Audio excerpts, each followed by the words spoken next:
San Francisco, home to over 800,000 people, 200,000 cars, and roughly 49 square miles of buildings.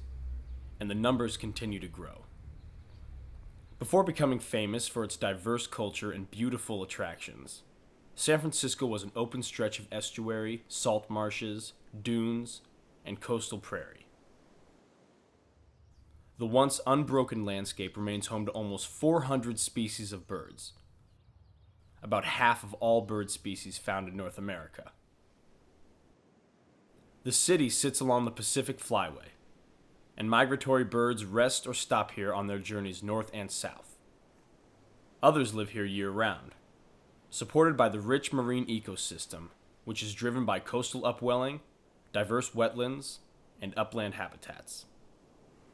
But as the natural environment has changed, so too have the dangers. And one particular danger to birds goes literally unseen.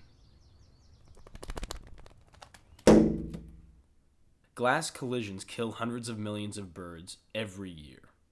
The exact number is unknown, but recent studies place it as high as 1 billion deaths annually, and that's North America alone. Birds cannot recognize glass. When windows are transparent, birds see directly through to the inside environment.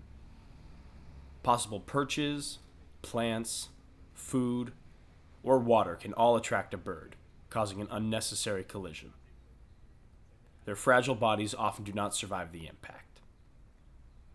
When windows are mirrored, it often reflects the surrounding habitat, and birds fly into the glass thinking it is open sky. Buildings with large glass facades, or many windows that are near urban bird habitats, such as parks or the bay, pose special risks.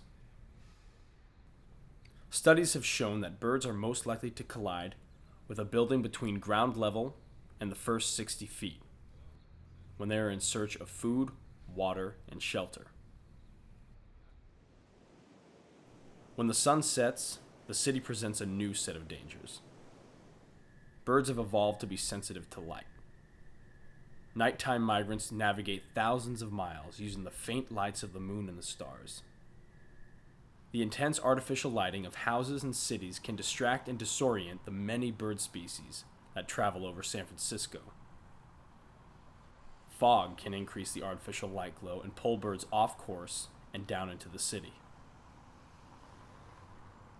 Drawn into light beams, many birds will fly in circles until they either collide with a structure or collapse from exhaustion. Others may die when the sun rises and the bird finds itself in an unfamiliar metropolitan area.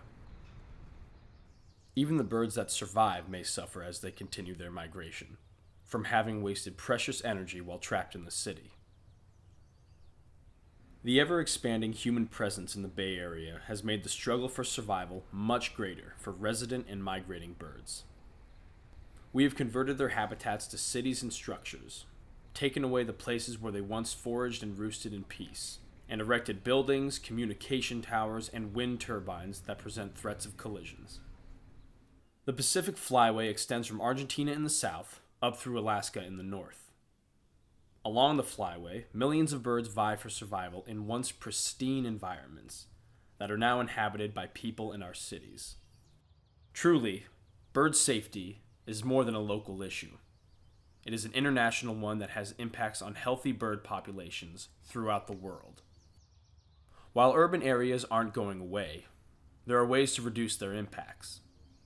Many individuals and organizations, including the Golden Gate Audubon Society, the American Bird Conservancy, and the San Francisco Planning Department, work together to create the standards for bird-safe buildings.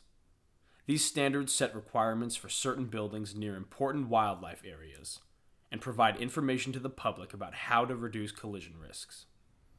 In July 2011, the city of San Francisco took a bold step forward by putting the standards into law.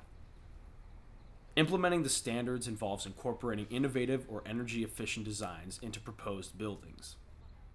Using less glass near waterways, green spaces, and parks alone will prevent many collisions. The Federal Building and the DeYoung Museum, both equipped with unique facades, demonstrate that a building can be bird safe without sacrificing aesthetics.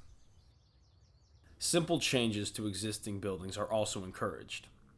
Covering windows and doors with special films to reduce transparency, and turning off unnecessary lights are just a few of the easy and practical ways to reduce fatalities. You too can help make your building or home safer. Use window screens or apply decorative decals to help a bird recognize the presence of glass. Turning off bright lights and drawing blinds during spring and fall migration seasons ensures greater safety and also saves energy. Be conscious of plants and food placed near windows, and remind others to do the same. This problem is not unique to the San Francisco Bay Area. Collisions occur all over the world. Our lives depend on birds.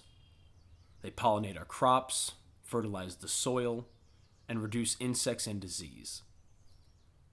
When we lose them, we lose the ecological services they provide. A sustainable future requires diverse and healthy avian populations.